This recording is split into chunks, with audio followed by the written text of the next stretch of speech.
Hello friends, Public Voice. Welcome to Senchna Creations.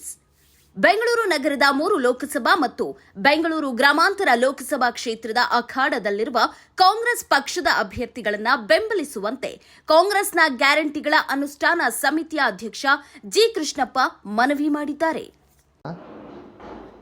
Bengaluru ಗ್ರಾಮಾಂತರ ಯಾಕಂದ್ರೆ ಒಂದು ಕಡೆ ಪ್ರಚಾರ ಆಗ್ತಾ ಇದೆ, ಹೃದಯವಂತ ಡಾಕ್ಟರ್ ಮತ್ತು ಮಂಜುನಾಥ್ ಭಾಳ ಪೈಪೋಟಿ ನಡೀತಾ ಇದೆ.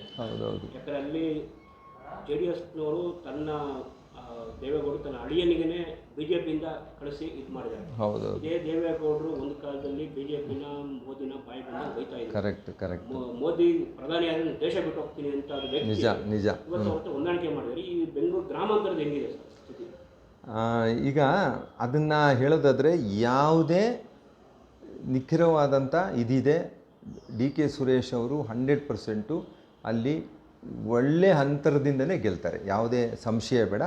ದೇವೇಗೌಡರ ಬಗ್ಗೆ ನಾವು ಹೇಳೋದಾದರೆ ಅವ್ರು ನೋಡಿ, ನಾವು ಯಾವುದೇ ಕೋಮು ಈ ಭಾರತೀಯ ಜನತಾ ಪಕ್ಷ ಜೊತೆ ನಾವು ಶಲ್ಯ ಹಾಕಲ್ಲ ಅಂತ ಹೇಳ್ತಾಯಿದ್ರು. ಭಾರತೀಯ ಜನತಾ ಪಕ್ಷದ ಶಲ್ಯ ಹಾಕಲ್ಲ, ಅವ್ರ ಜೊತೆ ನಾನು ಮಲ್ಕೊಳ್ಳಲ್ಲ, ಆ ಕಡೆ ಮುಖನೂ ತೋರಿಸ್ಕೊಳ್ಳಲ್ಲ ಅಂತ ಹೇಳ್ತಿದ್ದಂಥ ವ್ಯಕ್ತಿ ತಮ್ಮ ಅಳಿಯ MP ಆಗಬೇಕು, ತನ್ನ ಮೊಮ್ಮಕ್ಕಳು MP ಆಗಬೇಕು, ನನ್ನ ಮಗ MP ಆಗಬೇಕು ಅಂತಕ್ಕಂತ ಹೇಳಿ ಇವತ್ತು ಎಲ್ಲವನ್ನೂ ಗಾಳಿಗೆ ತೋರಿ, ಕಾರ್ಯಕರ್ತರುಗಳನ್ನೂ ಕೇಳ್ದಿರ ಗಾಳಿಗೆ ತೋರಿ ಇವತ್ತು ಭಾರತೀಯ ಜನತಾ ಪಕ್ಷ ಜೊತೆ ಮರ್ಜ್ ಆಗಿದ್ದಾರೆ. ಇದು ಭಾಳ ಇದು. ಆಮೇಲೆ ಈಗ ಹೃದಯವಂತ ಅಂತ ನೀವು ಹೇಳಿದ್ರೆ ಒಪ್ಕೊಳ್ತೀನಿ, ನಾನೇನು ಆಪ್ರೇಷನ್ ಮಾಡಿದ್ದಾರೆ, ಒಳ್ಳೆ ಡಾಕ್ಟ್ರೇ. ಆದರೆ ಈ ದೇವೇಗೌಡರು ಯಾಕೆ ಇಲ್ಲೇ ನಿಲ್ಲಿಸಬೇಕು? ತನ್ನ ಅಳಿಯನ್ನು ರಾಜ್ಯಸಭಾ ಮೆಂಬರ್ ಮಾಡ್ಬೋದಾಗಿತ್ತು, ರಾಜ್ಯಸಭಾ ಮೆಂಬರ್ ಮಾಡಿ ಮಿನಿಸ್ಟರ್ ಮಾಡಿಸ್ಬೋದಾಗಿತ್ತು. ಅಂದರೆ ಅವರಿಗೆ DK ಶಿವಕುಮಾರ್ ಒಬ್ಬ ಒಕ್ಕಲಿಗರ ನಾಯಕ ಬೆಳೆಯೋದು ಇಷ್ಟ ಇಲ್ಲ.